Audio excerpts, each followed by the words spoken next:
Continuação da leitura do Livro dos Espíritos, na página 381. Essas condições são tão difíceis de preencher que não se possa satisfazê-las? Não pensamos assim. Esperamos que as reuniões verdadeiramente sérias, como já disse em diferentes localidades, se multiplicarão. Não hesitamos em dizer que é a elas que o Espiritismo deverá sua mais poderosa propagação. Unindo os homens honestos e conscienciosos, elas imporão silêncio à crítica. Quanto mais puras as suas intenções, mais serão respeitadas, mesmo pelos seus adversários. Quando a zombaria ataca o bem e deixa de fazer rir, torna-se desprezível.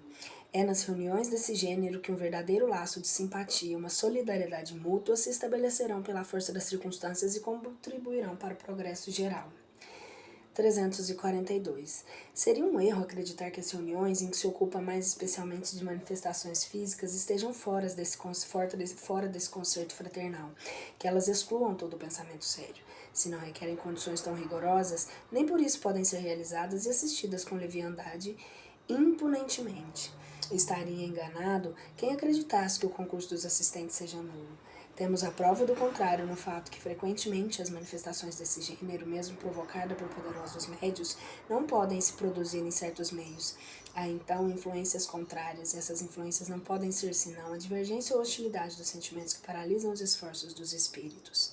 As manifestações físicas, como dissemos, têm grande utilidade. Abrem um vasto campo ao observador, porque é toda uma outra ordem de fenômenos insólitos que se desenrolam aos seus olhos e dos quais as consequências são incalculáveis. Uma reunião pode, portanto, ocupar-se dessas manifestações com objetivos muito sérios, mas não poderia atingir o seu alvo, seja como estudo, seja como meio de convicção, se não se coloca nas condições favoráveis. A primeira de todas não é a fé dos assistentes, mas o seu desejo de se esclarecer sem segundas intenções, sem ideia preconcebida de rejeitar mesmo a evidência. A segunda é a restrição do seu número para evitar a mistura de elementos heterogêneos. Se as manifestações são produzidas pelos espíritos menos avançados, nem por isso têm um objetivo menos providencial. Os bons espíritos a favorecem todas as vezes que possam ter um resultado útil. Assuntos de estudo. 343. Quando se evocam seus parentes e amigos, algumas personalidades célebres para comparar as suas opiniões além-túmulo com aquelas que tinham em vida, fica-se às vezes embaraçado quando as conversações caem no campo da banalidade e futilidades. Muitas pessoas pensam que o Livro dos Espíritos esgotou a série de perguntas de moral e de filosofia. Isso é um erro e por isso pode ser útil a indicação da fonte a qual se pode tirar novos assuntos de estudo, por assim dizer, ilimitados. 344. Se a evocação de homens ilustres e de espíritos superiores é eminentemente útil pelos ensinamentos que nos podem dar a dos espíritos vulgares, não é o menos, embora possam resolver problemas de alto alcance.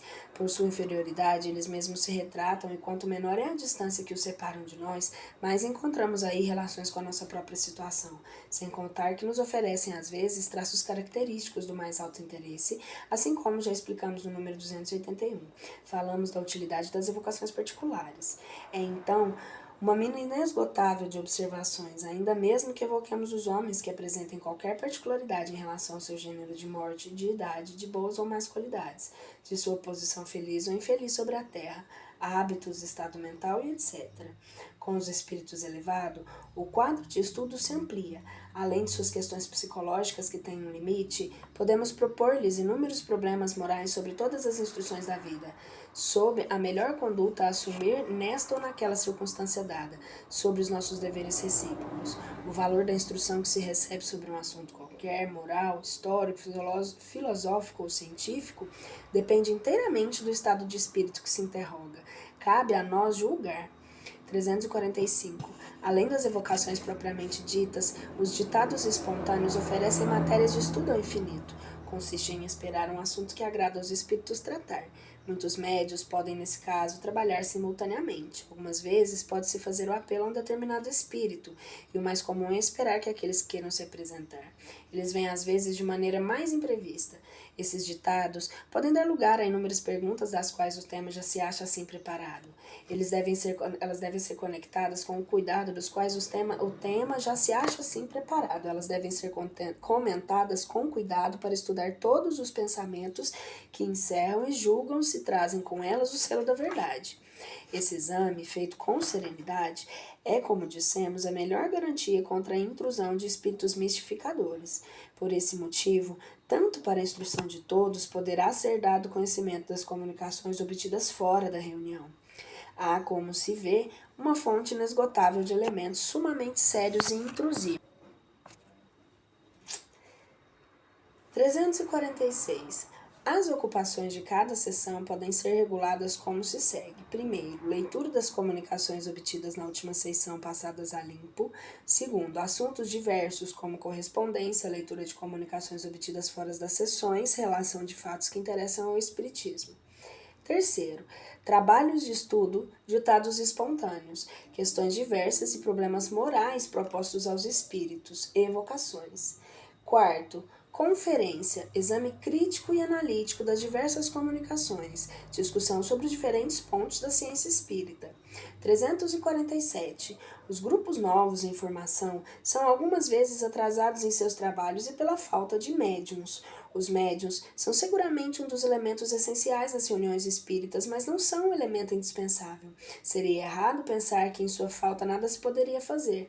Sem dúvida, aqueles que reúnem com o fim de experimentação não podem sem o médium, com músicos um concerto sem instrumentos, mas aqueles que têm em vista um estudo sério têm 1000 assuntos todos úteis e aproveitáveis que podem ser discutidos por eles. Além disso, as reuniões que têm médiuns podem acidentalmente se encontrar sem eles. Seria lamentável se acreditassem, nesse caso, não ter mais nada a fazer do que se retirar. Os próprios espíritos podem, de tempos em tempos, colocá-los nessa posição a fim de lhes ensinar a passar sem eles. E diremos mais, que é necessário, para aproveitar os seus ensinamentos, consagrar um certo tempo e meditá-los.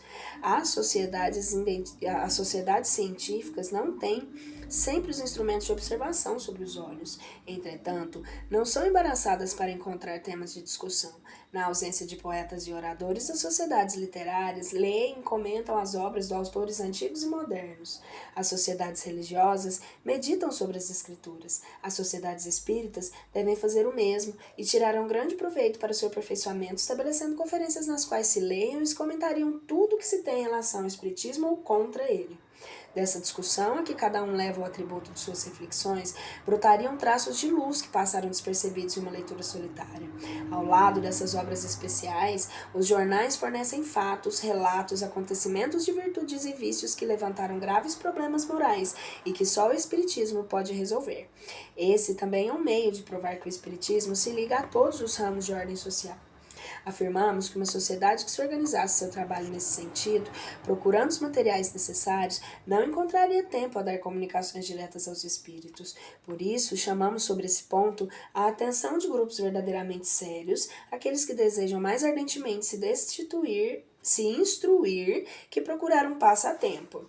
Ver item número 207 no capítulo da formação dos médiuns.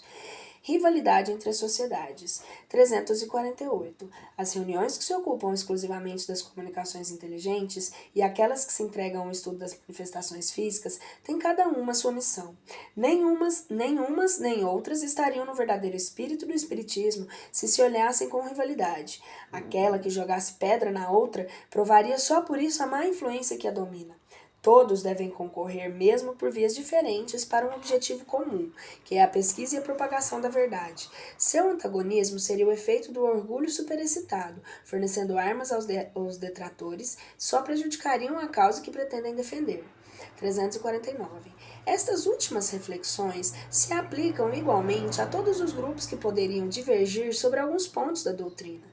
Como dissemos, no capítulo Contradições, essas divergências não levam a maior parte do tempo apenas sobre acessórios, às vezes mesmo sobre simples palavras. Então seria puerilidade separar o grupo porque não se pensa exatamente igual. Seria ainda pior se esses diferentes grupos se olhassem com ciúmes. Compreende-se que a inveja ou ciúme entre pessoas que se fazem concorrência e podem ter um prejuízo material. Mas quando não há especulação, a inveja não pode ser senão uma mesquinha rivalidade de amor próprio. Como não pode haver uma sociedade que possa reunir em seu seio todos os adeptos, aquelas que são animadas de um verdadeiro desejo de propagar a verdade, cuja finalidade é unicamente moral, deve ver com prazer se multiplicar as reuniões, e se há concorrência entre elas, isso deve ser um estímulo ao bem. Aquelas que pretendessem estar na posse exclusiva da verdade deveriam provar, tomando por divisa, amor e caridade, porque essa é a de todo bom espírita. Querem se prevalecer da superioridade dos espíritos que o assistem? Que provem pela superioridade dos ensinamentos e pela prática deles. Aí está um critério infalível para distinguir aquelas que estão no melhor caminho.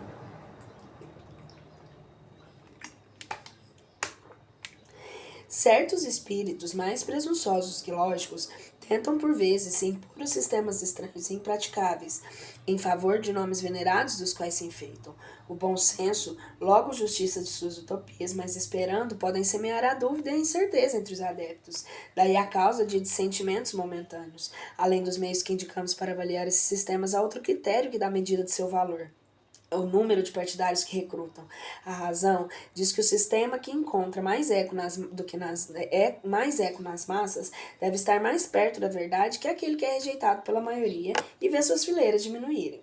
Também tentam, por certo, que os espíritos recusam a discussão de seus ensinamentos porque compreendem a fraqueza deles. 350. Se o Espiritismo deve, como foi anunciado, realizar a transformação da humanidade, só pode ser pelo melhoramento das massas, a qual chegará gradualmente, pouco a pouco, pelo aperfeiçoamento dos indivíduos. Que importa crer nos espíritos se essa crença não o torna melhor, mais benevolente, mais indulgente com seus semelhantes, mais humilde, mais paciente na adversidade? De que serve o avarento ser espírita se continua avarento? Ao orgulhoso se está sempre cheio de si, se ao invejoso permanece ciumento? Todos os homens poderiam crer nas manifestações e a humanidade permanecer estacionária, mas tais não são os desígnios de Deus.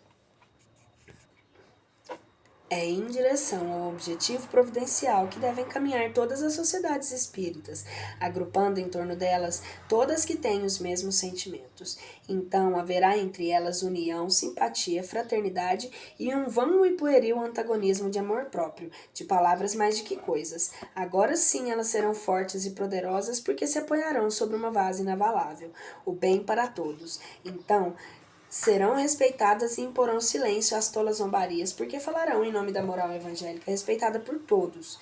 Tal é a vida pela qual nos esforçamos em levar o Espiritismo. Tal é a via pela qual esforçamos em levar o Espiritismo.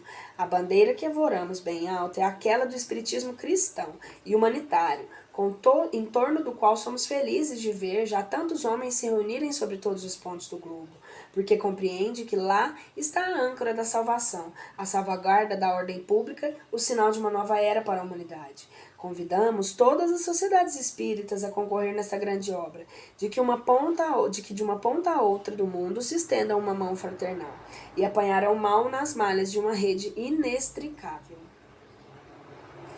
Capítulo 30. Regulamento da Sociedade Parisiense de Estudos Espíritas, fundada a 1º de abril de 1858, autorizada pelo decreto do Sr. Prefeito de Polícia na data 13 de abril de 1858, segundo comunicação do excelentíssimo Ministro do Interior e Segurança Geral. Nota: embora este regulamento tenha resultado da experiência, não damos como um modelo obrigatório, mas unicamente para facilitar às sociedades informação, que poderão tomar por normas as disposições que considerem úteis e aplicáveis às circunstâncias que lhes sejam próprias. Não obstante, já se apresente simplificada, sua estrutura poderá ser ainda mais reduzida, mais de pequenos grupos particulares que só necessitam estabelecer medidas de ordem interna de preservação e de regularidade dos seus trabalhos. Oferecemos-lo como informação que as pessoas que queiram estabelecer relações com a sociedade parisiense, seja como seus correspondentes ou para integrarem como membros. Capítulo 1. Fins e constituição da sociedade. Artigo 1. A sociedade tem por fim o estudo de todos os fenômenos relativos a manifestações espíritas e a sua aplicação às ciências morais, físicas, histórias e psicológicas. As questões de política, de controvérsia religiosa e de economia social lhe são interditadas. Ela toma por nome Sociedade Parisiense de Estudos Espíritas. Artigo 2º. A sociedade compõe-se de membros titulares, de sócios livres e membros correspondentes. Pode conferir o título de membro honorário a pessoas residentes na França ou no exterior e que, por sua posição ou seus trabalhos, possam prestar serviços importantes. Os membros honorários são anualmente sujeitos a uma reeleição. Artigo 3º. A sociedade só admite pessoas que simpatizam com os seus princípios e o objetivo de seus trabalhos. Aquelas que já estiverem iniciadas nos princípios fundamentais da ciência espírita ou estiverem seriamente animadas do desejo de nela se instituir. Em consequência, ela exclui todos os outros que possam trazer motivos de perturbação às suas reuniões, seja por uma atitude de hostilidade e oposição sistemática, seja por qualquer outra causa, fazendo assim perder tempo em discussões inúteis. Todos os membros se obrigam reciprocamente à benevolência e bom tratamento, devendo em todas as circunstâncias colocar o bem geral acima das questões pessoais e do amor próprio. Artigo 4º. Para ser admitido como sócio, é livre e necessário solicitar por escrito ao presidente apoiado pela assinatura de 2 membros titulares que se tornam responsáveis pelas intenções do postulante. O pedido deve relatar sumariamente: primeiro, se o postulante já possui conhecimento do espiritismo; segundo, quais as suas convicções sobre os pontos fundamentais da ciência espírita; terceiro, o compromisso de sujeitar-se em tudo com esse regulamento. O pedido será submetido à comissão, que proporá, se for o caso, a admissão ou adiantamento ou a rejeição. Odiamento.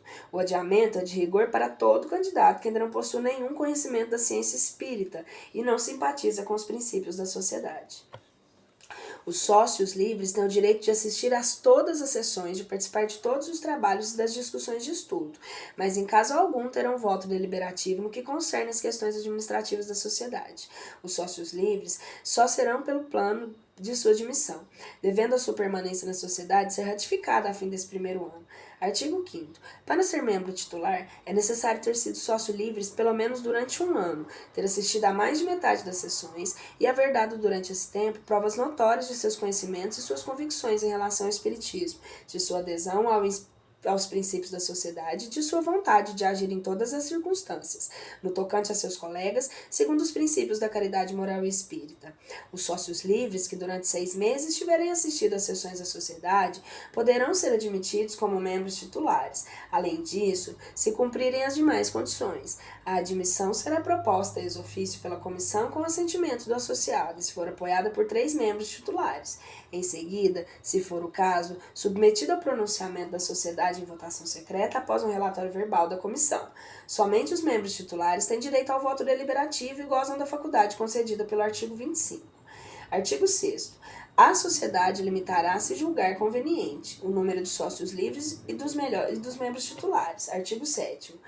Os membros correspondentes são os que, não residindo em Paris, mantenham relações com a sociedade, fornecendo-lhe documentos úteis para os seus estudos. Podem ser nomeados com a apresentação apenas de um membro titulado. Capítulo 2. Administração. Artigo 8º. A sociedade será administrada por um diretor-presidente, assistido pelos membros de uma diretoria e de uma comissão. Artigo 9º. A diretoria se constituirá de presidente, vice-presidente, secretário-geral, secretários assistentes e tesoureiro. Poderão ser nomeados 1 ou mais presidentes honorários. Na falta do presidente e do vice, as sessões poderão ser presididas por um dos membros da comissão. Artigo 10º. O diretor-presidente deverá dedicar todas as suas atenções ao interesse da sociedade espírita.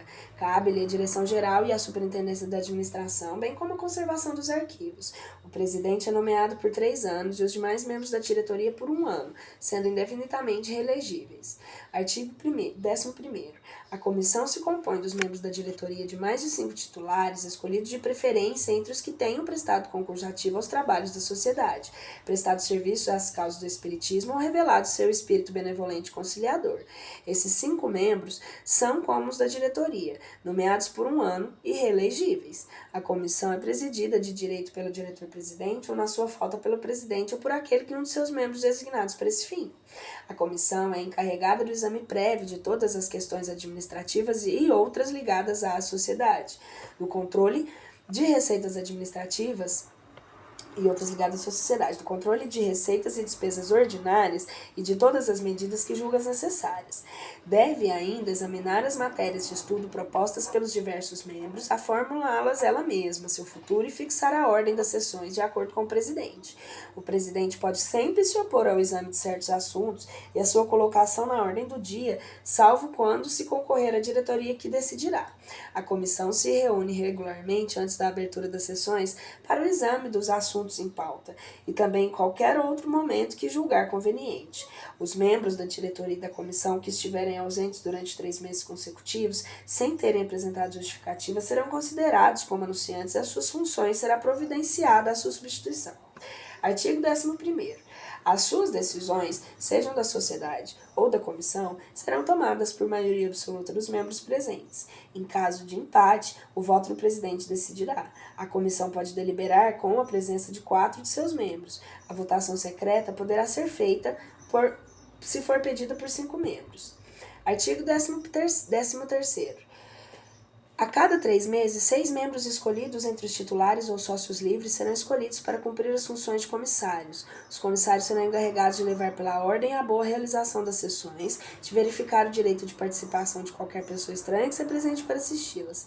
Para esse fim, os membros designados se entenderão de maneira que um deles seja presente no início das sessões. Artigo 14º.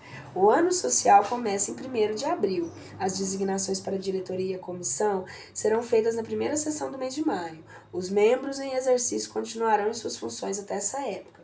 Os membros titulares também pagarão uma joia de 10 francos quando de sua admissão. A cota é paga integralmente para o ano em curso. Os membros admitidos no correr do ano só pagarão nesse primeiro ano os trimestres que faltarem, compreendido da admissão. Quando o marido e a mulher forem aceitos como sócios livres ou titulares, só lhes será exigida uma taxa e meia para os dois. A cada 6 meses, a 1º de abril e 1º de outubro, o tesoureiro prestará contas à Comissão do Emprego e da situação dos fundos. As despesas recorrentes, como aluguéis, outras obrigatoriedades, haverão sido pagas se houver saldo, a sociedade determinará o seu emprego. Artigo 6º. Será conferida a todos os membros admitidos sócios livres ou titulares um cartão de associado com especificação do seu título. Esse cartão fica depositado com o tesoureiro, do qual o membro poderá retirá-lo pagando sua taxa de admissão. O novo membro não pode assistir às sessões antes de retirar o seu cartão. A falta da retirada, 1 mês após a sua admissão, fará com que ele seja considerado demissionário. Será igualmente considerado demissionário todo membro que não houver pago sua taxa anual no 1º mês na renovação do ano social, desde que não se tenha atendido ao aviso enviado pelo tesoureiro. Capítulo 3 das sessões. Artigo 17º. As sessões da sociedade realizam-se às sextas-feiras, às 8 horas da noite, salvo modificação que for determinada. As sessões são particulares ou gerais e jamais serão públicas. A gente sabe que muita coisa mudou hoje, né? Toda pessoa que fizer parte da sociedade, como qualquer título, deve assinar em cada sessão uma lista de presença. Artigo 18º. O silêncio e concentração são rigorosamente exigidos durante as sessões, particularmente durante os estudos. Ninguém pode usar da palavra sem a permissão do presidente. Todas as questões dirigidas aos espíritos serão feitas por intermédio do presidente, que pode recusar-se a fazê-las de acordo com as circunstâncias. São rigorosamente proibidas perguntas fúteis, de interesse pessoal ou de simples curiosidade, ou feitas a fim de submeter aos espíritos à prova, assim como todas aquelas que não tiverem um fim de utilidade geral ao ponto de vista dos estudos. São igualmente proibidas a todas as discussões que desviarem o objetivo em causa. Artigo 19º. Todo membro tem direito de pedir que, se chamado à ordem, aquele que se afaste das conveniências durante a discussão ou que perturbem as sessões de qualquer maneira. O pedido será posto a votos imediatamente e, uma vez aprovado, será inscrito em alta. 3 advertências no espaço de 1 ano acarretam a eliminação do membro de qualquer que seja o seu título. Artigo 20º. Nenhuma comunicação espírita obtida fora da sociedade poderá ser lida sem ter sido submetida ao presidente ou a cada comunicação procedente de fora, cuja leitura foi autorizada, deve permanecer nos arquivos. Todas as comunicações obtidas durante as sessões pertencem à sociedade. Os médiuns que receberem podem tirar cópia. Artigo 21º. As sessões particulares são reservadas aos membros da sociedade e se realizarão na primeira e segunda, se for possível, na quinta sexta-feira de cada mês. A sociedade reserva para sessões particulares todas as questões concernentes à sua administração, bem como as matérias de estudo que reclamem maior tranquilidade e concentração, ou que ela julgue conveniente aprofundar antes de tratá-las na presença de pessoas estranhas. Tem o direito de assistir às sessões particulares, além dos membros titulares e dos sócios livres, os membros correspondentes de passagem por Paris e os médiuns que prestem a concurso da sociedade. Nenhuma pessoa estranha será admitida às sessões particulares, salvo os casos excepcionais e com assentamento prévio do presidente. Artigo 22º. As sessões gerais não serão realizadas nas segundas, quartas e sexta-feiras de cada mês. Nas sessões gerais, a sociedade autoriza a admissão de ouvintes estranhos que podem assisti-las temporariamente, sem delas fazerem parte. Essa autorização pode ser suspensa quando ela julgar conveniente. Ninguém pode assistir às sessões como ouvinte sem ser apresentado ao presidente por um membro da sociedade, que se torna fiador de seu interesse, e não causar perturbação sem interrupção dos trabalhos. A sociedade só admite como ouvintes pessoas que desejam tornar-se membros ou que se interessem pelos trabalhos e já estejam suficientemente iniciados na ciência espírita para compreender o que se passa. Deve ser recusada a admissão de maneira absoluta a quem só tiver por motivo ou curiosidade ou cujas opiniões forem hostis. É interdita a palavra ao ouvinte, salvo em casos excepcionais, a critério do presidente. Aquele que perturbar a ordem de qualquer maneira ou manifestar má vontade com os trabalhos da sociedade pode ser convidado a se retirar e, em todos os casos, será anotado o fato na lista de admissão, sendo-lhe impedida a entrada no futuro. O número de ouvintes deverá limitar-se nos lugares disponíveis. Os que possam assistir às sessões deverão inscrever-se previamente, fazendo mencionar a indicação de quem os recomendou. Em consequência, todo pedido da entrada na sessão deverá ser feito vários dias antes ao presidente, o único autorizado a conceder os cartões de admissão até o fim da lista. Os cartões servem apenas para os dias e para as pessoas designadas. Não pode ser concedida permissão ao mesmo ouvinte para mais de 2 sessões, salvo autorização do presidente e para casos excepcionais. Nenhum membro pode apresentar mais de 2 pessoas de cada vez. Não serão limitadas as permissões concedidas pelo presidente e os ouvintes não podem ser admitidos após a abertura da sessão. Capítulo 4. Das disposições diversas. Artigo 23. Todos os membros da sociedade lhe devem seu concurso. Em consequência, têm o dever de recolher o seu respectivo círculo de observações, os casos antigos ou recentes que possam ter ligação com o espiritismo e os comunicar. Ao mesmo tempo, deverão informar-se, quando possível, da notoriedade desses casos. Têm igualmente o dever de anotar as publicações que possam ter uma relação menos direta com o objetivo de seus trabalhos. Artigo 24. A sociedade fará a crítica de diversas obras publicadas sobre o espiritismo quando julgar conveniente. Para isso, encarregará um de seus membros, sócio livre ou titular, de emitirem um parecer que será impresso, quando houver espaço, na Revista Espírita. Artigo 25. A sociedade instalará uma biblioteca em especial constituída por obras que forem oferecidas e das que ela adquirir. Os membros titulares poderão consultar na sede na sociedade essa biblioteca e os arquivos nos dias e horas fixados para esse fim.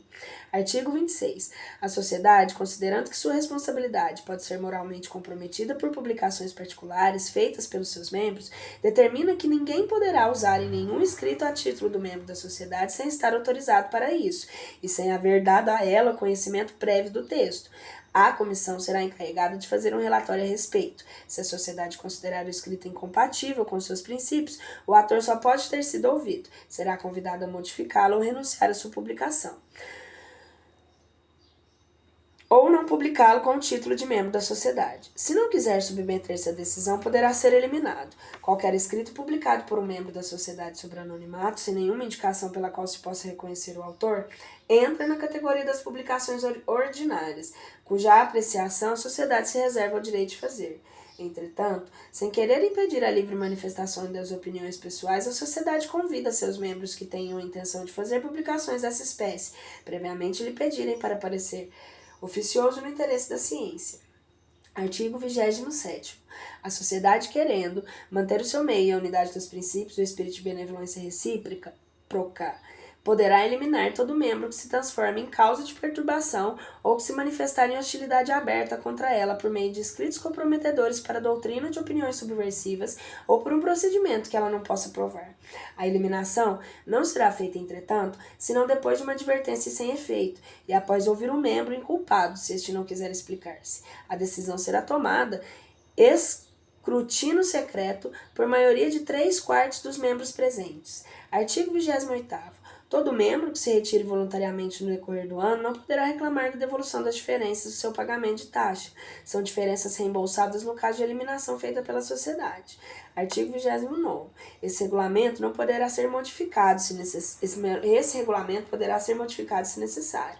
As propostas de modificação só poderão ser feitas por intermédio do presidente, ao qual serão transmitidas no caso de serem aceitas pela comissão.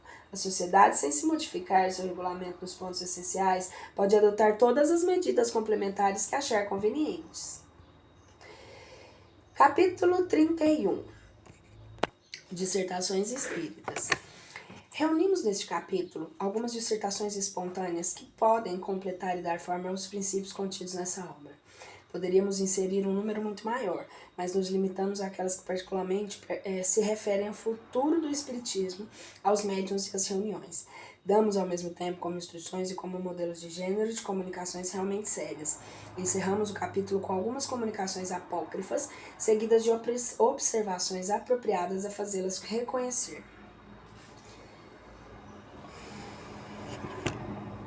Sobre o espiritismo. Tende confiança na bondade de Deus e sede bastante esclarecidos para compreender que Ele vos prepara um novo destino. Não vos será possível, é verdade, desfrutá-lo nessa existência, mas não seríeis felizes se mesmo não revivendo neste globo, pudesseis apreciar o alto da obra que começasse e que se desenvolverá sobre os vossos olhos? Revesti-vos de uma fé sólida, sem vacilações, para enfrentar os obstáculos que parecem levantar-se contra o edifício cujos fundamentos lançastes. As bases que ele se apoia são firmes. O Cristo colocou sua primeira pedra. Coragem, pois arquitetos do Divino Mestre, trabalhar, construir e Deus completará sua obra. Mas lembrai-vos do que o Cristo não considera seus discípulos, que só têm caridade nos lábios. Não basta crer, é necessário dar exemplo da bondade, da benevolência e do desinteresse. Sem isso, a vossa fé será estéril para vós. Santo Agostinho. Segundo, o Cristo mesmo é quem preside os trabalhos de toda a natureza em que estão em vias de realização para vos abrir a era da renovação e do aperfeiçoamento que vos foi pedida pelos vossos guias espirituais. Se com efeitos lançardes os olhos além das manifestações espíritas sobre os acontecimentos contemporâneos, reconhecereis sem qualquer dificuldade os sinais precursores que vos provam de maneira indubitável que os tempos são chegados. Estabelecem-se as comunicações entre todos os povos, as barreiras materiais são derrubadas, os obstáculos morais que impedem a sua união e os preconceitos políticos e religiosos desaparecerão rapidamente. Assim, o reino da fraternidade se estabelecerá de maneira sólida e durável. Observai desde já os próprios soberanos impelidos por mão invisível. Tomam coisa inacreditável para vós a iniciativa das reformas. As reformas que partem de cima, de maneira espontânea, são mais rápidas e duráveis que as que procedem de baixo, arrancadas pela força. Apesar dos prejuízos de criação e de educação, malgrado o culto da tradição, eu já havia pressentido a época atual. Por isso sou feliz e mais ainda de poder vir aqui e vos dizer: irmãos, coragem, trabalhar por vós e para o futuro dos vossos, trabalhai sobretudo para vos melhorardes pessoalmente e podereis desfrutar na nossa próxima existência de uma felicidade tão difícil de imaginar agora, quanto a mim devo fazê-lo compreender. Chateaubriand, eu acho que se chama, me perdoem se eu não soube falar, mas eu acho que é isso, Chateaubriand.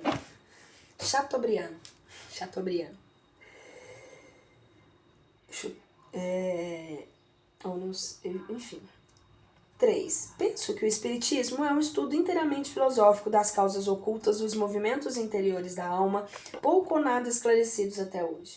Explica mais ainda do que desvenda novos horizontes, a reencarnação e as provas suportais antes de chegar ao alvo supremo, não são mais apenas revelações, mas confirmações plenas da verdade. Se sou tocado pelas verdades, que por esse meio são trazidas à luz.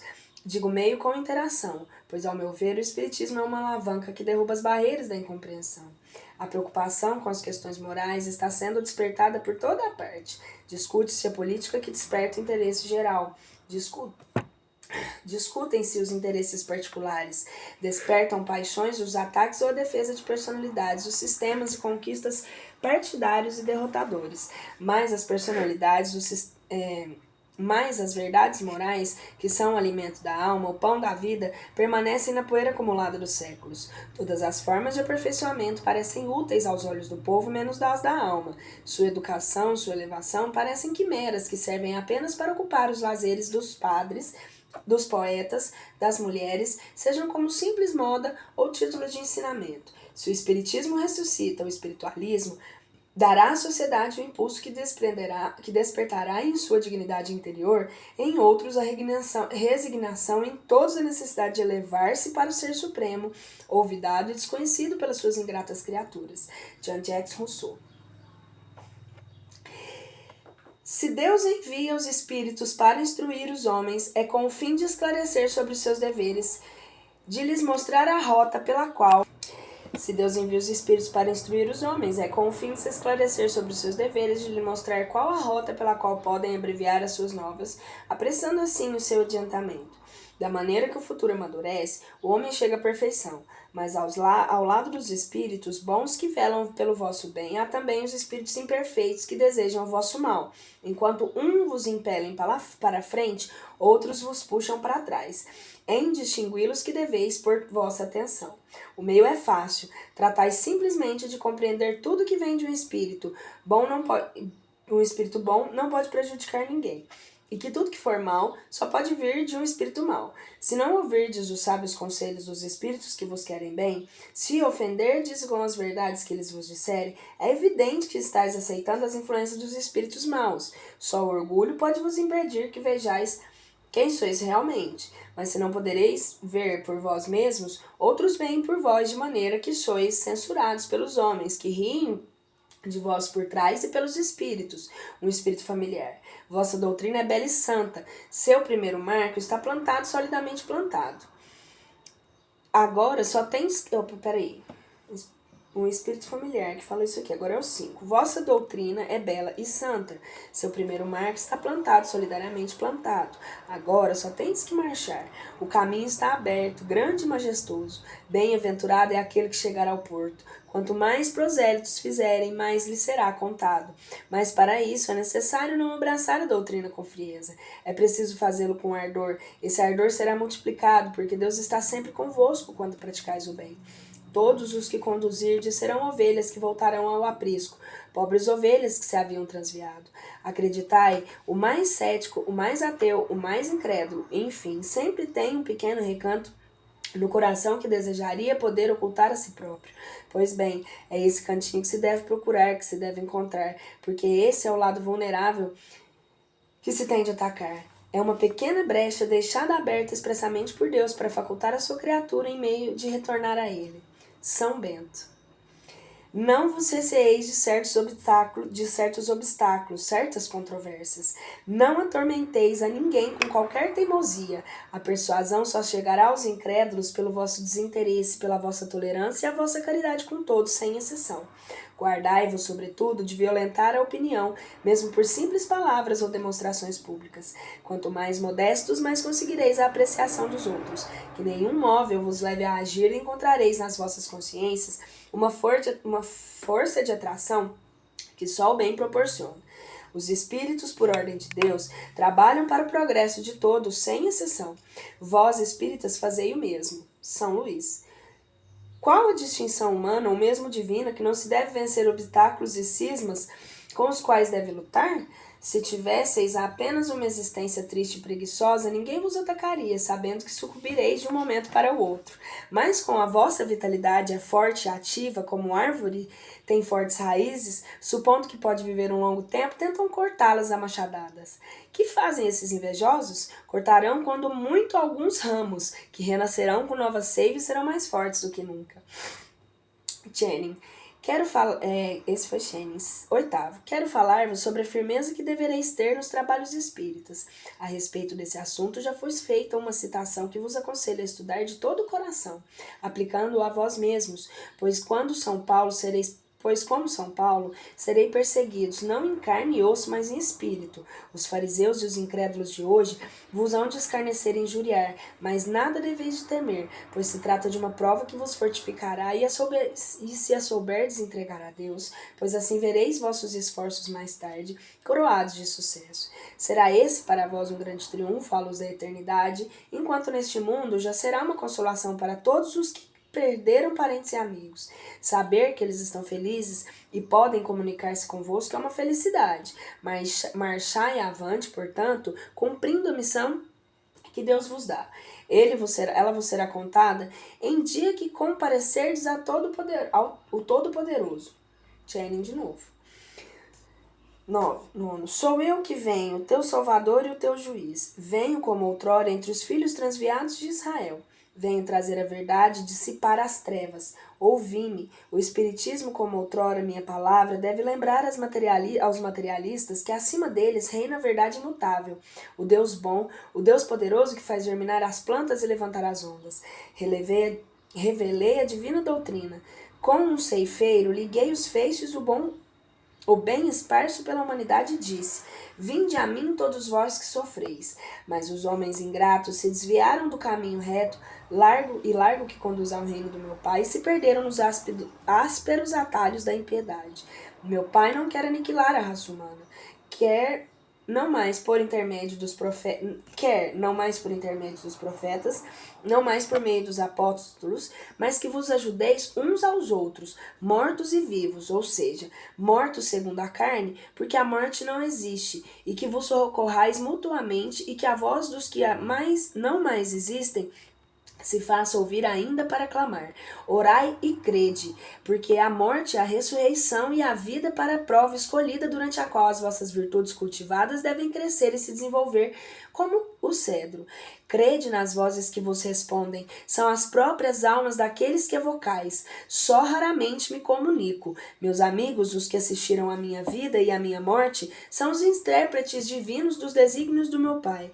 Homens fracos, que acreditais no engano de vossas inteligências obscuras, não apagueis a chama que a clemência divina colocou em vossas mãos para clarear o caminho e vos levar, filhos extraviados, ao regaço de vosso Pai. Eu vos digo em verdade, crede na diversidade e na multiplicidade dos espíritos. Estou bastante tocado de compaixão pelas vossas misérias, pela vossa imensa fraqueza, para não estender a mão protetora aos infelizes transviados que, vendo o céu, caem no abismo do erro. Crede, amai, compreender as verdades que vos são reveladas. Não misturem o joio com o bom trigo, os sistemas com as verdades. Espíritas, amai-vos, eis o primeiro ensinamento. Instruí-vos, eis o segundo. Todas as verdades se encontram no cristianismo. Os erros que nele se enraizam são de origem humana, e eis que do além-túmulo, que julgais vazio, as vozes chamam. Irmãos, nada parece, Jesus Cristo é o vencedor do mal. Sede os vencedores da impiedade. Nota: essa comunicação, obtida por um dos melhores médiuns da Sociedade Espírita em Paris, foi assinada por um nome que o respeito só nos permitiria reproduzir com absoluta reserva. Tão grande seria a insigne graça de sua autenticidade, e porque já há muito se abusou desse nome em comunicações evidentemente apócrifas. Esse nome é o de Jesus de Nazaré. Não duvidamos absolutamente que ele possa manifestar-se. Se os espíritos verdadeiramente superiores só o fazem em circunstâncias excepcionais, a razão não nos impede de aceitar que o espírito puro por excelência responda a qualquer apelo. Haveria pelo menos a profanação em lhe atribuirmos uma linguagem digna dele. É por essas considerações que temos sempre evitado publicar tudo o que faz em seu nome. Acreditamos que nunca seríamos demasiado cuidadosos no tocante às publicações dessa espécie, que só tem autenticidade para o amor próprio dos interessados e cujo menor inconveniente é o de fornecer as armas aos adversários do espiritismo. Como temos dito, Quanto mais elevados são os espíritos, mais a desconfiança se deve ter da assinatura dos seus nomes. Seria necessária uma grande dose de orgulho para alguém se vangloriar de ter o privilégio de suas comunicações, julgando-se digno de conversar com ele como se fossem seus iguais. Na comunicação acima, constatamos apenas o incontestável.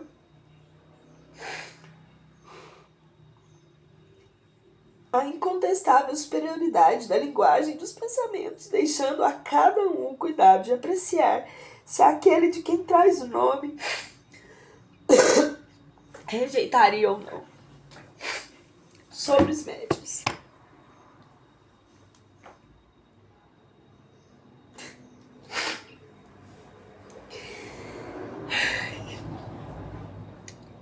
Todos os homens são médiuns. Todos têm um espírito que os dirige para o bem, quando sabem escutá-lo. Quer alguns se comuniquem diretamente com ele, graças a uma mediunidade especial, quer outros o escutem pela voz interna do coração e da mente. Peço desculpas aqui, vamos recomeçar. Todos os homens são médiuns. Todos têm um espírito que os dirige para o bem, quando sabem escutá-lo. Quer alguns se comuniquem diretamente com ele, graças a uma mediunidade especial, quer outros o escutem pela sua voz interna do coração e da mente. Isso pouco importa, pois é sempre o mesmo espírito familiar que o acompanha. Chamai o espírito razão e inteligência, será sempre uma voz que responde à vossa alma, dizendo-vos boas palavras. Acontece, porém, que nem sempre as compreendeis. Nem todos sabem agir de acordo com os conselhos da razão. Não dessa razão que se arrasta e se enreda mais do que se avança. Dessa razão que se perde no emaranhado dos interesses materiais e grosseiros, mas da razão que eleva o homem acima de si mesmo, que o transporta para regiões desconhecidas. Flama sagrada que inspira o artista e o poeta, ideia divina que eleva o filósofo, impulso que arrebata os indivíduos e os povos, razão que o vulgo não pode compreender, mas que eleva o homem e o aproxima de Deus. Mais do que nenhuma outra criatura, entendimento que conduz do conhecido ao desconhecido e o faz realizar os atos mais sublimes. Ouvi, pois essa voz interior, esse bom gênio que vos fala sem cessar, e chegareis progressivamente a ouvir o vosso anjo da guarda que vos estende a mão do alto do céu. Repito, a voz interior que fala ao coração é a dos espíritos bons. É desse ponto de vista que todos os homens são médiuns. Jenny. O dom da mediunidade é tão antigo quanto o mundo. Os profetas eram médiuns, os mistérios de Eleusis foram fundados sobre a mediunidade. Os caldeus, os assírios possuíam médiuns. Sócrates era dirigido por um espírito que lhe inspirava admiráveis princípios de sua filosofia. Ele ouvia sua voz. Todos os povos tiveram seus médiuns. As inspirações de Joana d'Arc nada mais eram que a voz dos espíritos benfeitores que a dirigiram. Esse dom, que hoje tanto se expande, havia se tornado mais raro nos tempos medievais, mas jamais desapareceu. E os seus adeptos constituíram uma numerosa escola.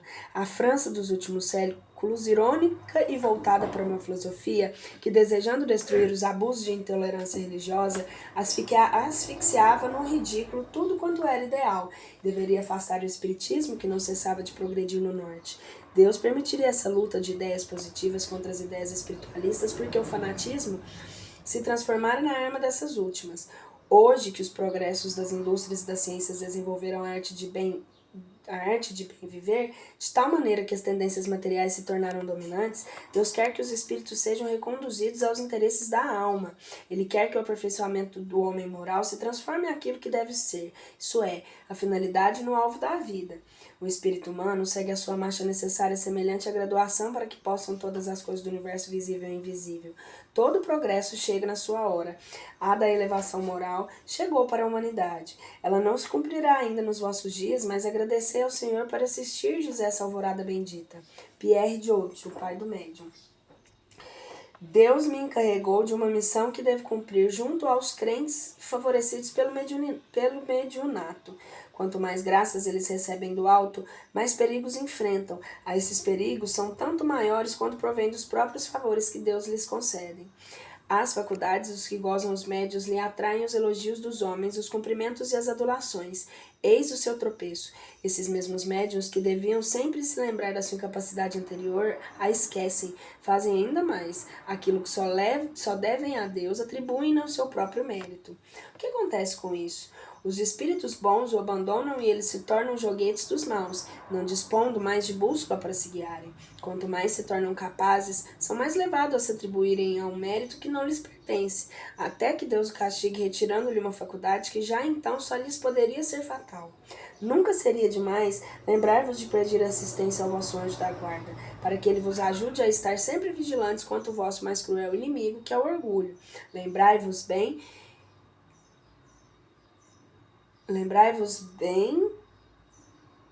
vós que tendes de ser intérpretes entre os espíritos e os homens, que sem o amparo de nosso divino mestre, seríeis punido ainda mais severamente, porque fostes mais favorecidos. Espero que essa comunicação produza seus frutos, e desejo que ela possa ajudar aos médiuns a se manterem vigilantes contra o escolho que poderiam quebrar-se. Esse escolho, como já vos disse, é o orgulho. Joana d'Arc. Quando quiserdes receber as comunicações dos espíritos bons, preparai-vos essa graça através da consideração das intenções puras e do desejo de praticar o bem em favor do progresso geral. Lembrai-vos de que o egoísmo sempre retarda a evolução. Lembrai-vos de que se Deus permite a alguns vós receber o sopro de seus filhos, que por sua conduta souberam merecer a ventura e compreender a sua infinita bondade. É porque deseja, atendendo às nossas solicitações e tendo contra as vossas boas intenções, conceder-vos meios de avançar nesse caminho. Assim, pois, médiuns, aproveitai essa faculdade para que Deus vos concedeu. Tende fé na mansuetude do vosso mestre. Ponde a caridade sempre em ação. Não deixeis jamais de praticar essa virtude sublime, bem como a tolerância. Que vossas ações estejam sempre em harmonia com a vossa consciência. É este um meio de centuplicar a vossa felicidade nessa vida passageira e de vos preparar uma existência 1000 vezes mais suave.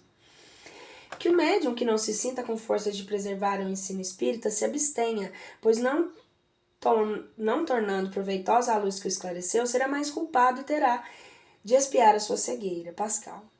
Hoje vos falarei do desinteresse, que deve ser uma das qualidades essenciais dos médiuns, tanto quanto a modéstia e a abnegação.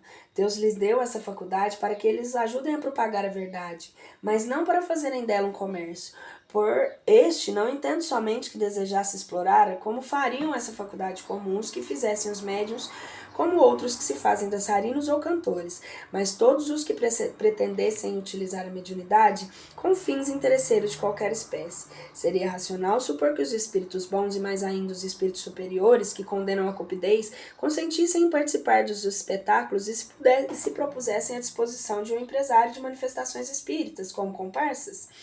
Não é mais racional supor que os espíritos bons possam favorecer as intenções do orgulho e das ambições. Deus lhes permite comunicar-se com os homens para tirá-los do lamaçal terreno e não para servirem dos instrumentos das paixões humanas. Não pode, pois, ver com prazer os que desviam de seu verdadeiro fim, o dom que lhes concedeu. Eu vos asseguro que eles serão punidos por isso, mesmo neste mundo, pelas mais amargas decepções. Delfine de Giardi. Todos os médios são incontestavelmente chamados a servir à causa do espiritismo na medida de suas faculdades, mas são poucos os que não se deixam levar pelo amor próprio. É essa pedra de toque que raramente falha. Entre 100 médios se encontra um, se possível, que não tenha julgado por humilde que seja a sua condição nos primeiros tempos de sua mediunidade, destinada a obter resultados superiores e predestinados a grandes missões. Os que sucumbem a essa vaidosa missão, e o número é grande, tornam-se presas inevitáveis dos espíritos obsessores, que não tardam a subjugá-los, excitando-lhes o orgulho e apanhando-se pelo fraco. Quanto mais eles desejam elevar-se, mais ridícula é a sua queda, quando não for até mesmo desastrosa para eles. Muito cuidado. As grandes missões são confiadas aos homens excepcionais, e Deus os coloca sem que eles o procurem, no meio e na posição em que seu concurso possa ser eficaz.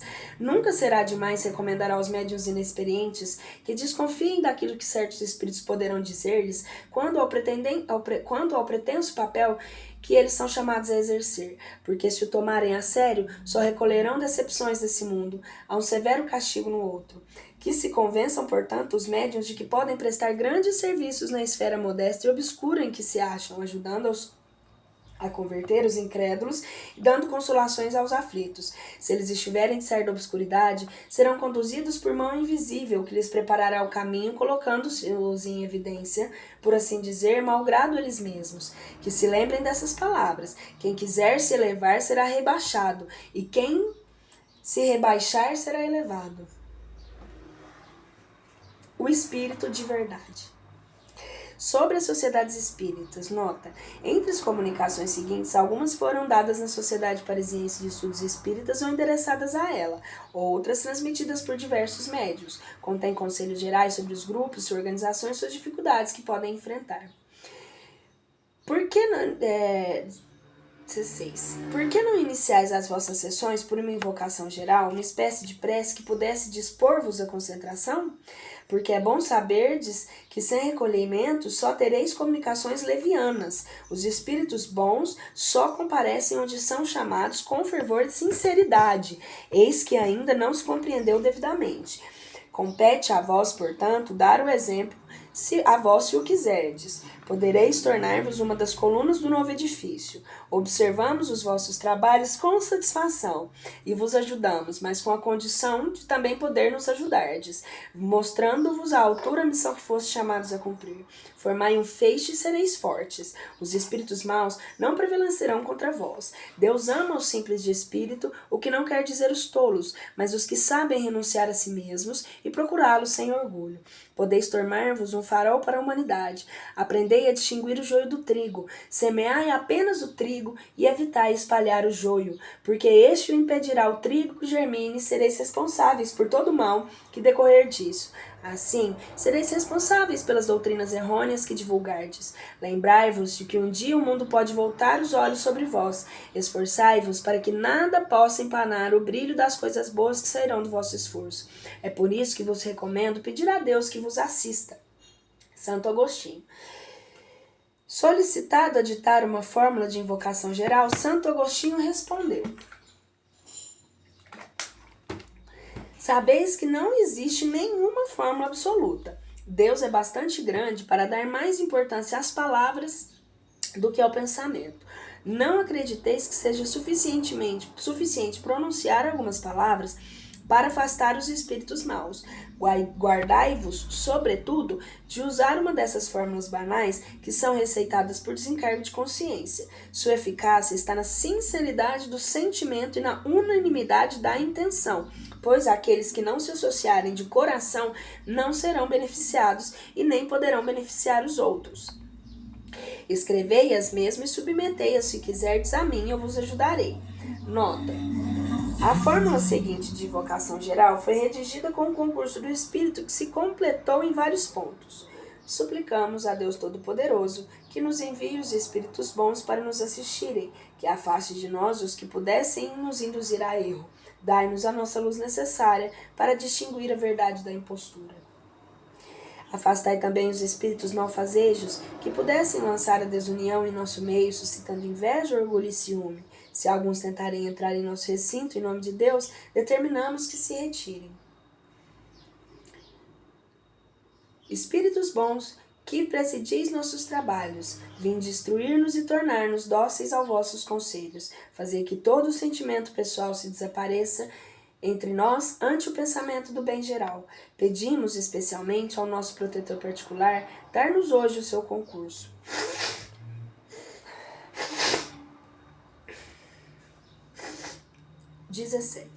Meus amigos, deixai-me vos dar um conselho. Por que estáis marchando sobre esse terreno novo, e se seguirdes o caminho que vos indicamos, não vos perderei? Disseram-vos uma verdade que desejamos lembrar, que o Espiritismo é uma moral e não se deve sair dos limites da filosofia, se não quiser cair no campo da curiosidade. Deixai de lado as questões científicas. A missão dos espíritos não é a de resolvê-las, poupando-vos o trabalho das pesquisas. Tratai antes de vos melhorardes, pois é assim que realmente avançareis. São Luís. Zombaram das mesas gigantes, mas jamais zombarão da filosofia, da sabedoria e da caridade que brilham nas comunicações sérias. Foram elas o vestíbulo da ciência. Ao passar por elas, devemos deixar os preconceitos como se deixa uma capa. Eu vos pediria demasiado para fazer de vossas reuniões um centro de trabalho sério, que se façam demonstrações físicas onde quiserem, que por aí se observe, que por aí se ouça, mas que entre vós se compreenda e se ame. O que julgai ao ser, aos olhos dos espíritos superiores, quando fazeis girar ou levantar uma mesa? Simples colegiais. O sábio passaria o seu tempo a repetir o ABC da ciência?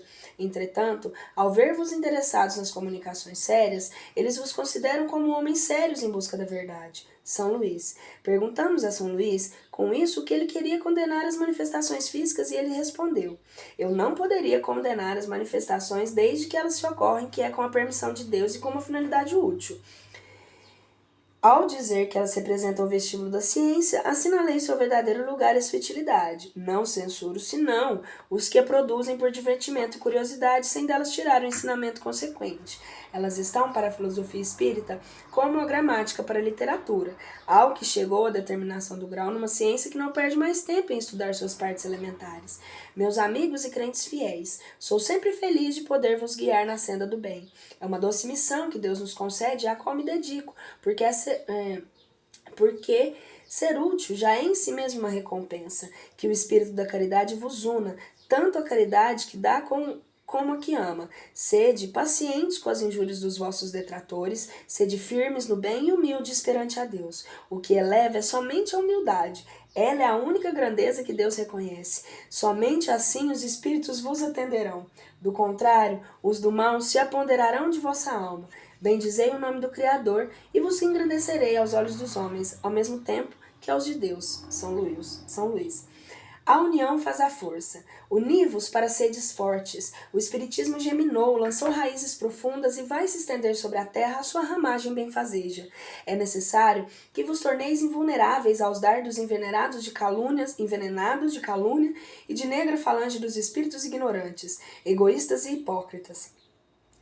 Para chegar a isso, uma indulgência e uma benevolência recíprocas devem presidir a vossas relações. Vossos defeitos devem passar despercebidos e as vossas qualidades, somente elas devem ser observadas. A chama da amizade pura deve unir e limitar e aquecer os vossos corações. Assim poderei resistir aos ataques impotentes do mal, como um rochedo inabalável resiste às vagas curiosas. São Vicente de Paulo.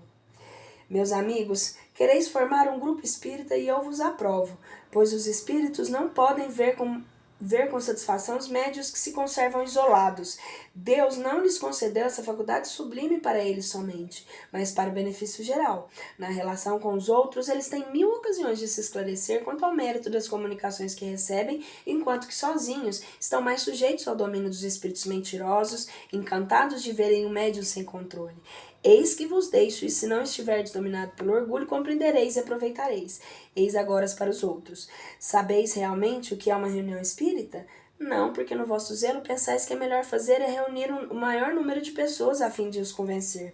Desenganai-vos disso. Quanto menos pessoas, mais obtereis. É sobretudo pela ascendência moral que encaminhareis os incrédulos, muito mais que pelos fenômenos. Se apenas atirardes por meio de fenômenos, irão vê-los por curiosidades e encontrarei curiosos que não acreditarão e rirão dos vossos esforços. Se entre vós só existissem pessoas dignas, talvez não creiam imediatamente, mas vós respeitarão e o respeito inspira sempre confiança.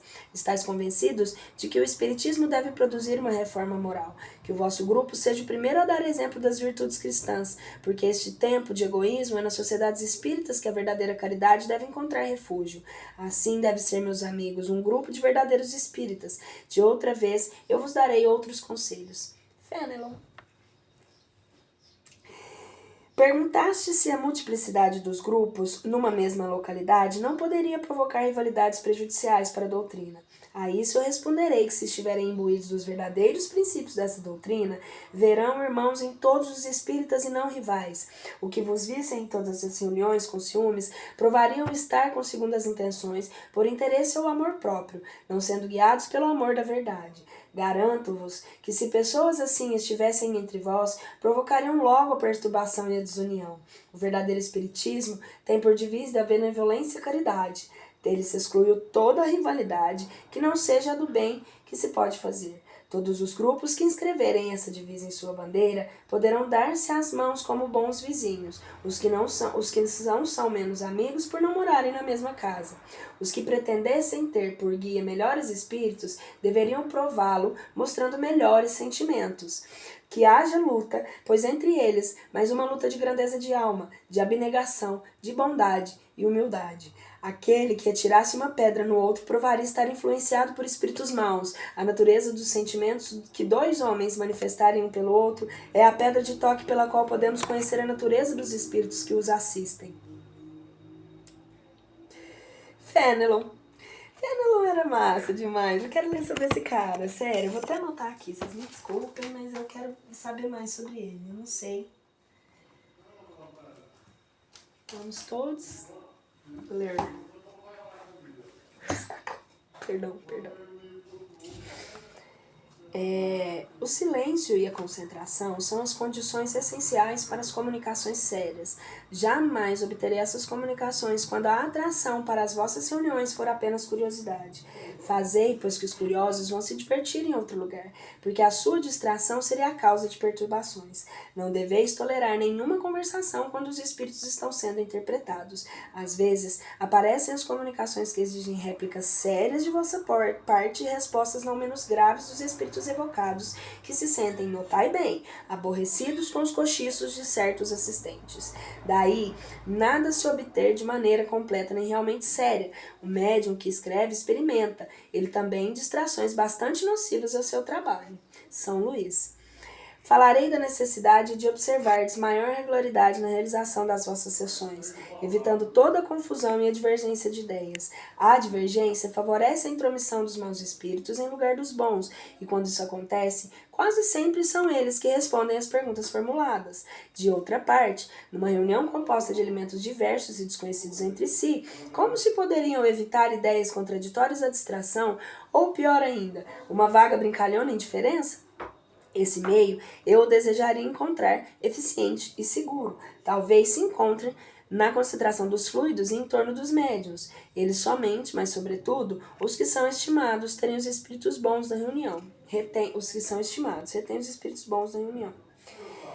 Mas a influência consegue apenas dissipar a perturbação dos espíritos levianos. O trabalho de exame de comunicações é excedente. Nunca seria demais aprofundar o estudo das perguntas e principalmente das respostas. O erro é fácil, mesmo para os espíritos animados das melhores intenções. A lentidão da escrita, durante a qual o espírito se desvia do assunto, que se esgota tão logo concebeu, a estabilidade e a indiferença por certas formas convencionais, todas as razões e muitas outras os tornam um dever só confiar de maneira limitada e sempre sujeita ao exame, mesmo quando se trate de comunicações autênticas.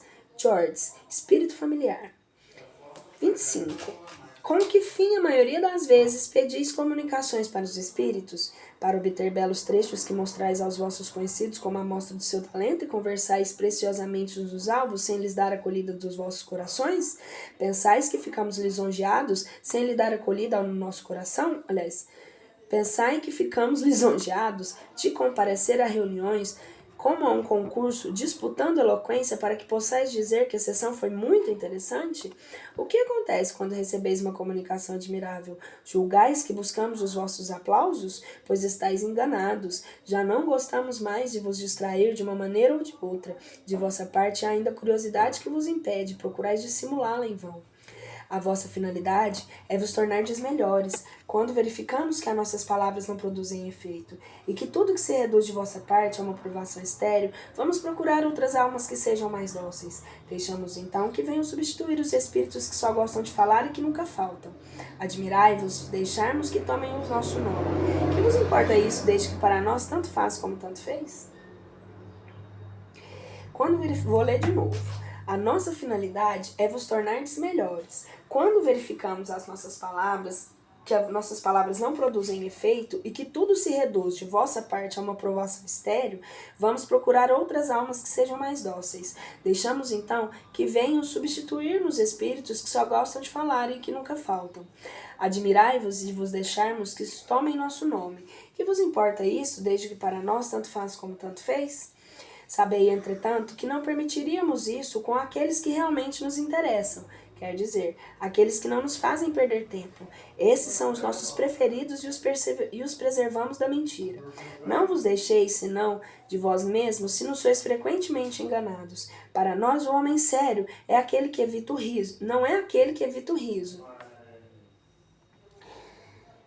mas aquele cujo coração é tocado pelas nossas palavras, que as medita e as põe em prática.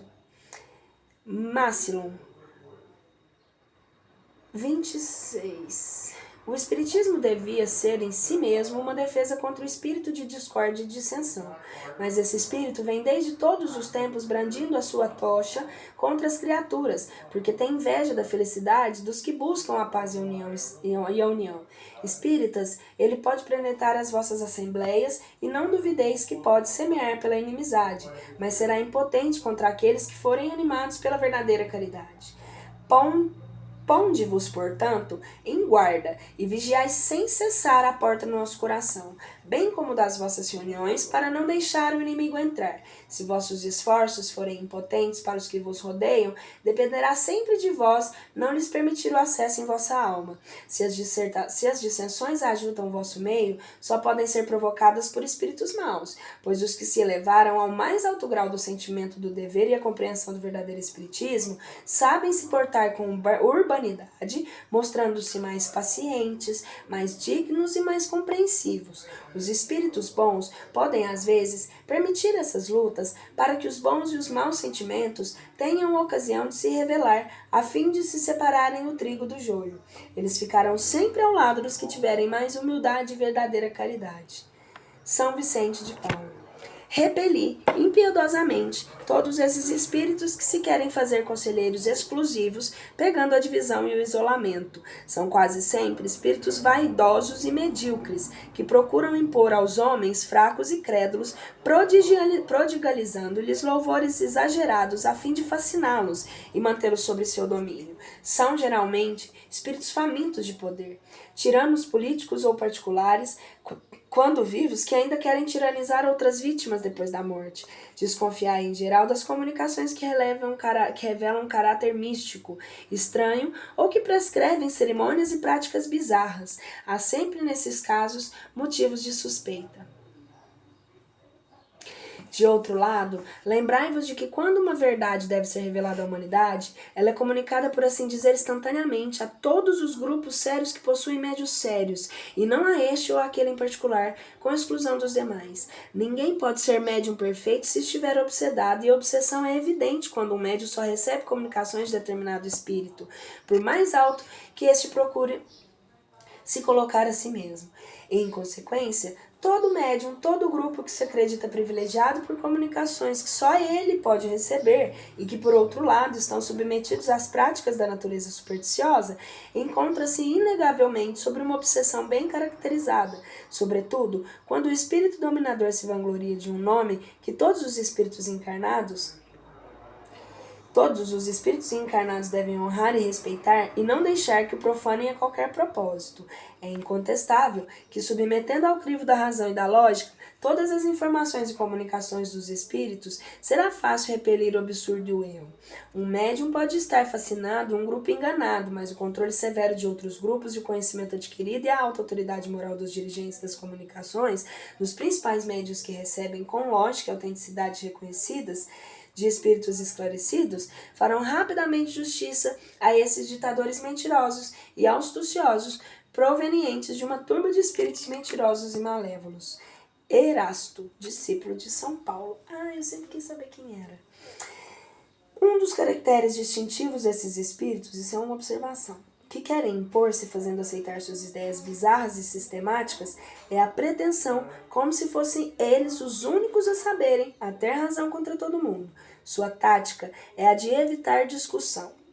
Quando se veem combatidos de maneira vitoriosa pelos argumentos irresistíveis da lógica, recusam-se desdenhosamente a responder e determinam aos seus médiuns que se afastem dos centros onde as suas ideias não são aceitas.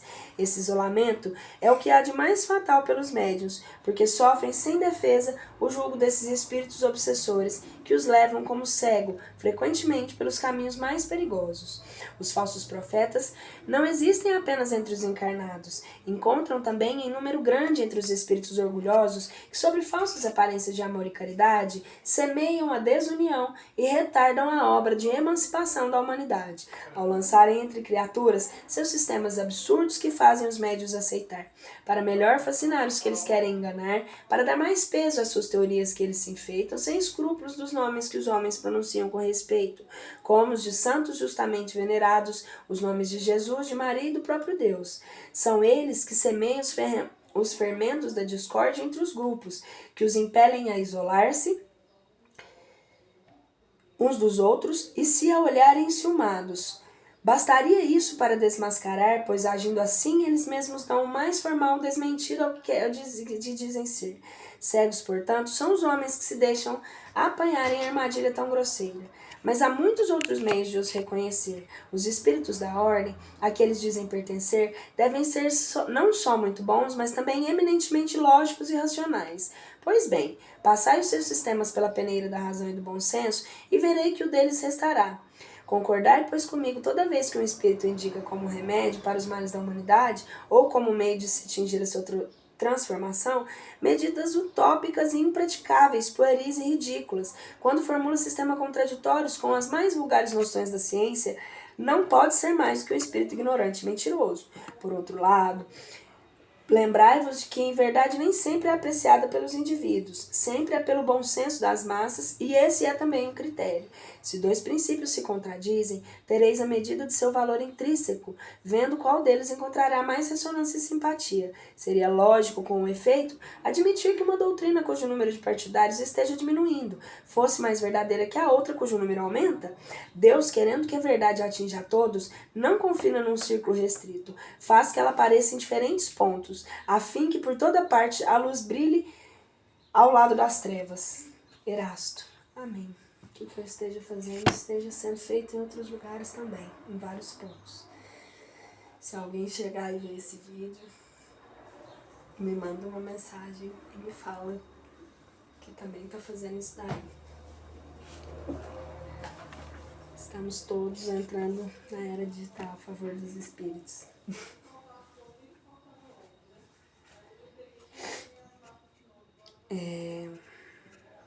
Nota: a melhor garantia de que um princípio é a expressão da verdade está no fato de ser ensinado por vários espíritos, através de médiuns estranhos uns aos outros em diferentes lugares e, além disso, confirmado pela razão e sancionado pela adesão do maior número. Só a verdade pode dar raiz a uma doutrina. Um sistema errôneo pode muito bem conseguir alguns adeptos, mas como lhe falta a primeira condição de vitalidade, terá apenas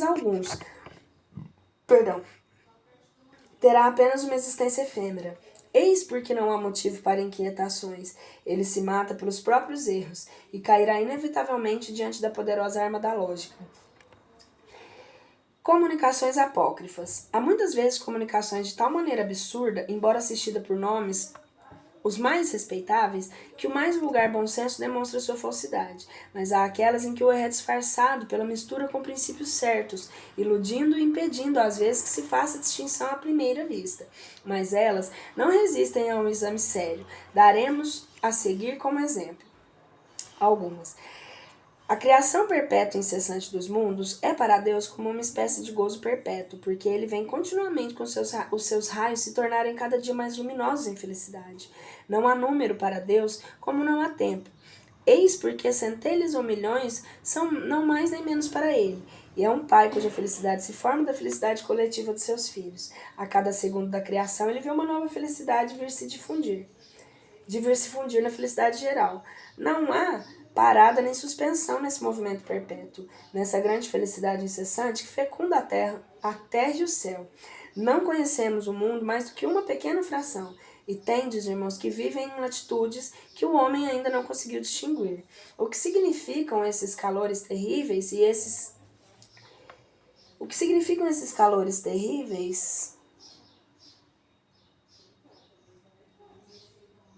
e esses frios mortais que paralisam os esforços do mais audaciosos, acreditais simplesmente haver chegado aos limites do vosso mundo, quando não mais podeis avançar com os vossos precários recursos?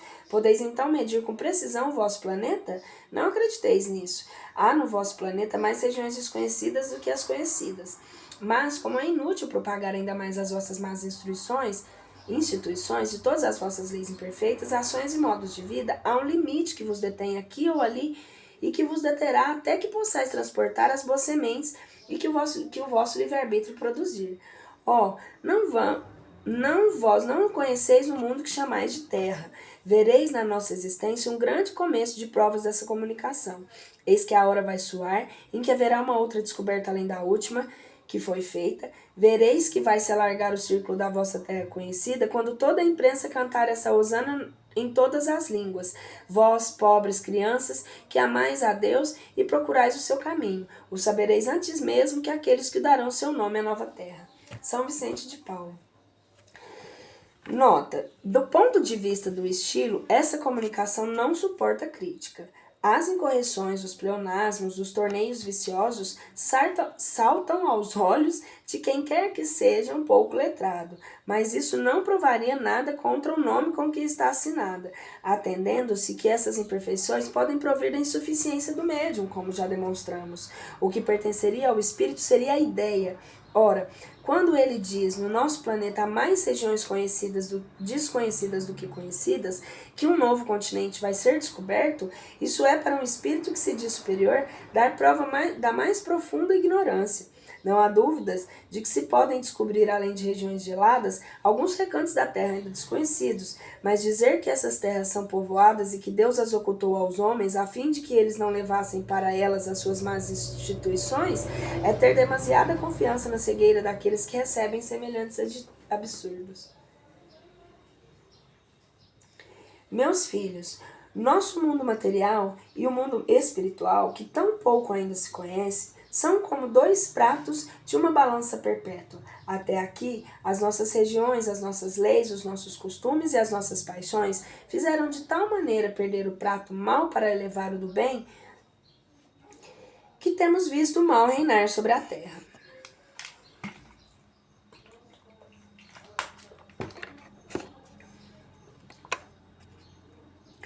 Pelos séculos, é a mesma lamentação que sai da boca do homem, a conclusão fatal e injustiça de Deus. Há mesmos que vão até a negação da existência de Deus. Vedes tudo aqui e nada lá. Vedes o supérfluo que fere a necessidade, o outro que brilha junto à lama, todos os contrastes, o mais chocantes que deveria provar a vossa dupla natureza. De onde vem isso? De quem a falta? Eis que é necessário procurar a tranquilidade com imparcialidade. Quando se deseja sinceramente se encontrar um bom remédio, encontra-se. Pois bem, malgrado essa dominação do mal sobre o bem pelas vossas próprias faltas, porque não vedes o restante seguir o direito à linha traçada por Deus? Vede as estações a se desarranjarem? O calor e o frio se chocarem inconsideradamente? A luz do sol esquecer-se de clarear a terra esquecer no seu seio a semente que o homem ali depositou? Vede cessarem os 1000 milagres perpétuos que se produzirem aos nossos olhos, desde que a germinação da erva até o nascimento da criança, futuro homem. Mas se tudo vai bem do lado de Deus, tudo vai mal do lado do homem. Qual o remédio para isso? É bem simples, aproximar-se de Deus. Amarem-se, unirem-se, entenderem-se e seguirem tranquilamente a estrada cuja marca se perceberem com os olhos da fé e da consciência. São Vicente de Paulo.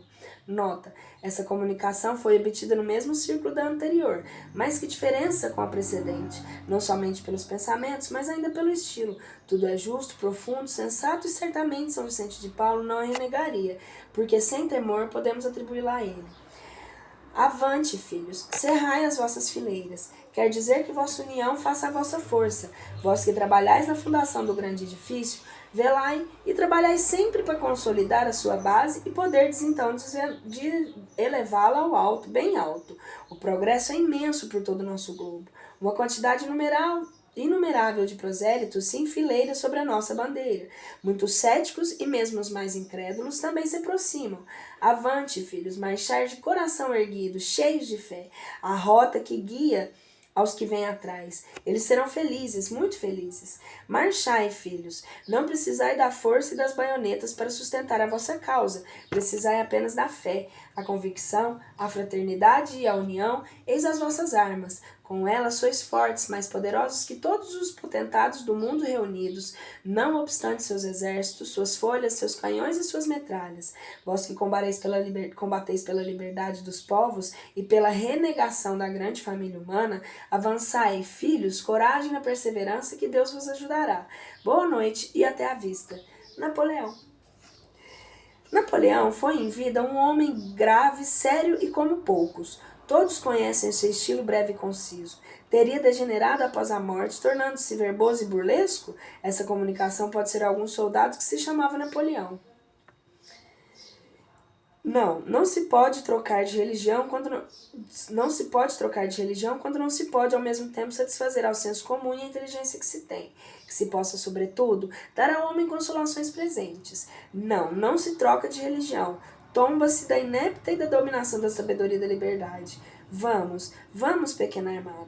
Vamos e não temais as balas inimigas. Aquelas que devem vos matar não foram ainda feitas. Se tiverdes sempre do fundo do coração no caminho de Deus, quer dizer que se quiserdes sempre combater pacífica e vitoriosamente pela comodidade e pela liberdade. São Vicente de Paulo.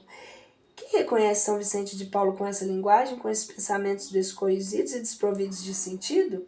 Que significam essas palavras? Não se troca de religião. Tomba-se da inépcia e da dominação da sabedoria e da liberdade? Com suas balas que ainda não foram feitas, suspeitamos muito ser esse espírito mesmo que assinou mais acima, de Napoleão. Filhos de minha fé, cristãos de minha doutrina esquecida sobre as ondas interesseiras da filosofia dos materialistas, segui-me pelo caminho da Judéia, segui a paixão da minha vida, contemplai agora os inimigos, vede os meus sofrimentos, os meus tormentos e o meu sangue derramado. Filhos espiritualistas da minha doutrina, estáis prontos a suportar, a enfrentar as ondas da adversidade, dos sarcasmos de vossos inimigos. A fé avança sem cessar, seguindo vossa estrela, que vos levará ao caminho da felicidade eterna, como a estrela que conduziu a fé pelos magos, Oriente a Manjedoura.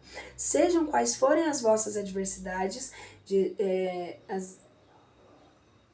sejam quais forem as vossas penas e as lágrimas que derramardes nessa esfera de exílio, tende coragem. Persuadi-vos que a alegria que vos inundará no mundo dos espíritos estará muito acima dos tormentos de vossa existência passageira.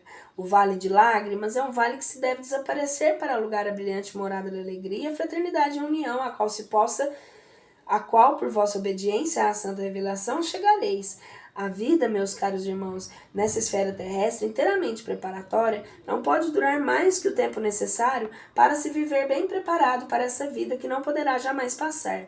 Amai-vos e amai-vos uns aos outros como eu vos amei, irmãos. Eu vos abençoo, no céu vos espero. Jesus. Dessas brilhantes e luminosas regiões em que o pensamento humano mal pode chegar, chega o eco de vossas palavras que veio tocar o meu coração. Quanta alegria me sinto inundado em vos vendo, vós os continuadores da minha doutrina.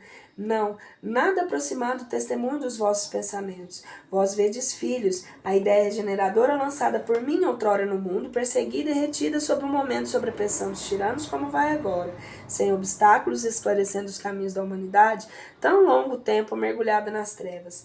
Todo sacrifício, grande e desinteressado, meus filhos, cedo ou tarde, produz os seus frutos. Meu martírio vô-lo provou. Meu sangue derramado por minha doutrina salvará a humanidade e apagará as faltas dos grandes culpados. Sede benditos, vós que hoje tomai lugar na família regenerada. Ide, coragem, filhos. Jesus. Nada há de mal nessas duas comunicações, mas o Cristo teve algum dia essa linguagem pretensiosa, enfática e empolada?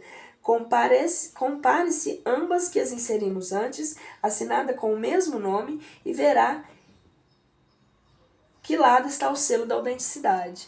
Todas essas comunicações foram obtidas no mesmo círculo. Observa-se no estilo um ar familiar, torneios de frases semelhantes, as mesmas expressões frequentemente repetidas, como o exemplo de ide, filhos e etc., de onde se pode concluir, sem ser o mesmo espírito que ditou, todas elas sob nomes diferentes. Nesse círculo, que é entretanto muito consciencioso, mas um tanto crédulo demais, não se faziam evocações nem perguntas.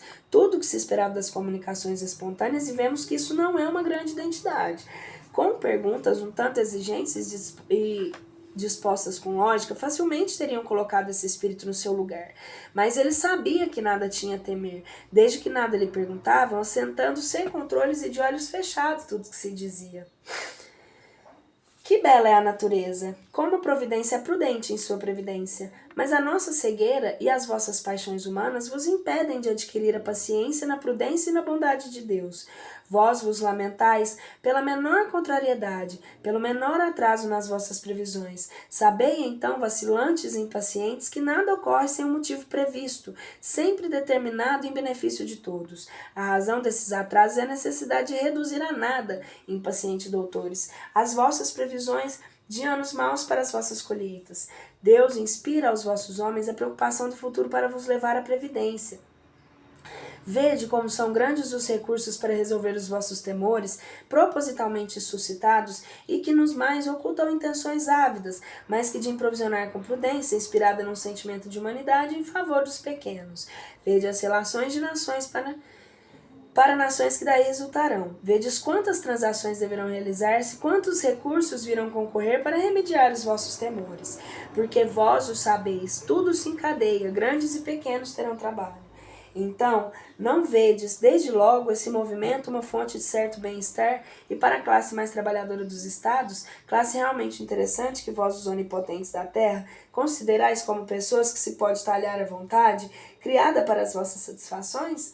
Pois bem, o que acontece depois desse vai e vem, num extremo a outro? Acontece que, uma vez bem providos, muitas vezes o tempo muda. O sol, obedecendo os desígnios do seu Criador, amadureceu em alguns dias as vossas colheitas. Deus pôs a abundância onde a vossa cobiça pensava na escassez, e, malgrado vosso, os pequenos poderão viver, sem suspeitardes, foste contragosto a causa de uma era de abundância. Entretanto, acontece que Deus às vezes o permite, que os maus consigam êxitos em seus projetos cúpidos, mas então é um ensinamento que Deus quer dar a todos. É a previdência humana que Ele quer estimular. É a ordem infinita que reina na natureza e que os homens devem imitar para enfrentar os acontecimentos com coragem, para suportá-los com resignação. Quanto aos que se aproveitam calculadamente dos desastres, crede que serão punidos. Deus quer que todos os seres vivam. O homem não deve jogar com necessidade nem traficar com supérfluo. Justo nos seus benefícios, grande na sua clemência, demasiado bem ante a nossa ingratidão. Deus nos seus desígnios é impenetrável. Bussot, Alfredo de Marignac. Nota: essa comunicação não contém seguramente nada de mal. Contém mesmo ideias filosóficas profundas e conselhos muito prudentes que poderiam enganar quanto à identidade pessoas pouco versadas em literatura. O médium que a recebeu, submetendo-se ao exame da Sociedade Espírita de Paris, viu que esta se levantou numa só voz para declarar que ela não podia ser Bussot, senão Luís, consultado a respeito, respondeu. Ser Bussot. São Luís, consultado a respeito, respondeu. Essa comunicação é em si mesma boa, mas não acrediteis que foi Bussot quem a ditou. O espírito a escreveu, talvez um pouco sobre a inspiração, e pôs embaixo o nome do grande bispo para que a mais facilmente fosse aceita. Mas pela linguagem devesse reconhecer a substituição. É a do espírito que colocou o seu nome após de Bussot. Esse espírito, interrogado sobre o motivo que levou a agir dessa maneira, declarou: eu tinha o desejo de escrever alguma coisa a fim de me fazer lembrar pelos homens. Vendo que era fraco, quis juntar-lhe a um prestígio de um grande nome. Mas não pensaste que podiam reconhecer que não era Bussot? Quem sabe o que pode acontecer ao certo? Vós podereis vos enganar-vos. Outros menos esclarecidos a teriam aceito. Com efeito, a facilidade com que certas pessoas aceitam tudo que vem do mundo invisível sob a cobertura de um grande nome é o que encoraja os espíritos mistificadores. Devemos aplicar toda a nossa atenção em desfazer as tramas desses espíritos, mas só o podemos fazer com a ajuda da experiência, adquirida por meio de um estudo sério. Por isso, repetimos sem cessar: estudai, estudai antes de praticar, pois esse é o único meio que tendes de adquirir a experiência à vossa própria custa.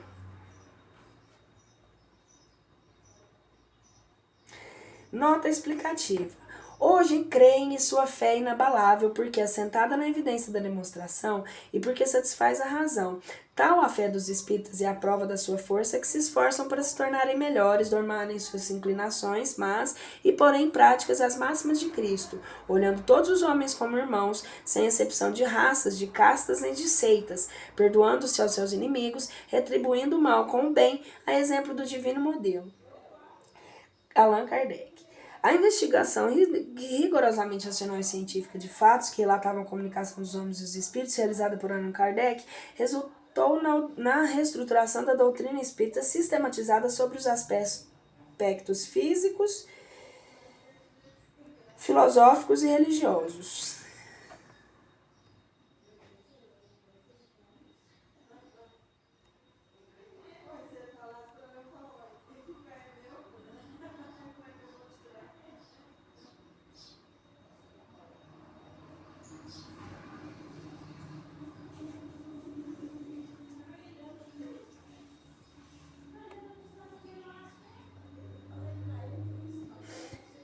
Vou voltar aqui.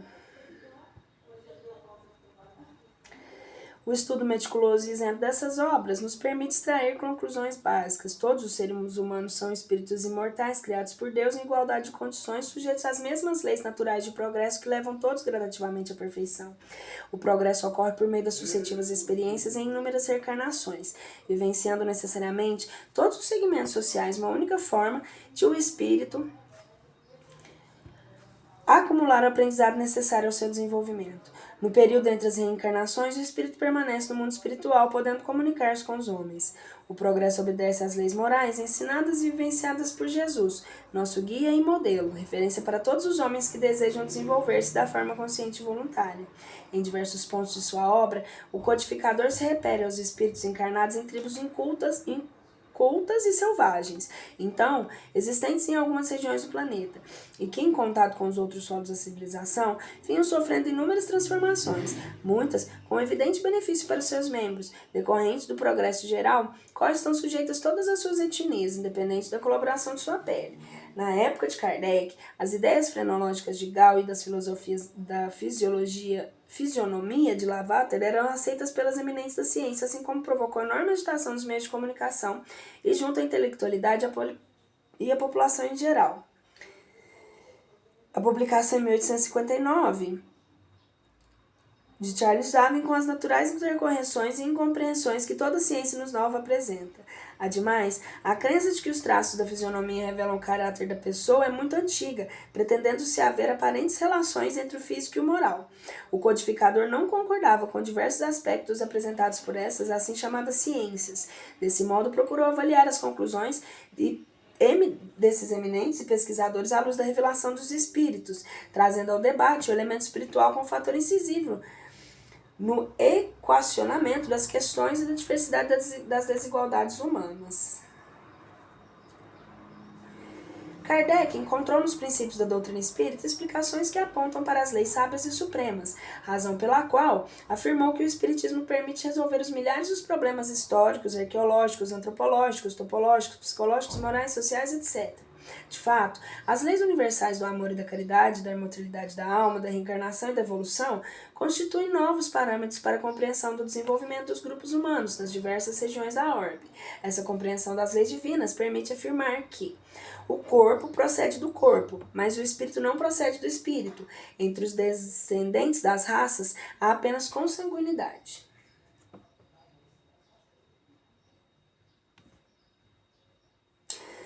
Dos negros, Kardec sabia apenas que os vários autores contavam a respeito dos selvagens africanos sempre produzidos em embrutecimento quase total, quando não escravizados impiedosamente. É afirmado nesses informes científicos da época que o codificador repete, com outras palavras, o que os pesquisadores europeus escreviam quando à volta das viagens que faziam a África Negra. Todavia, é peremptório ao abordar a questão do preconceito racial.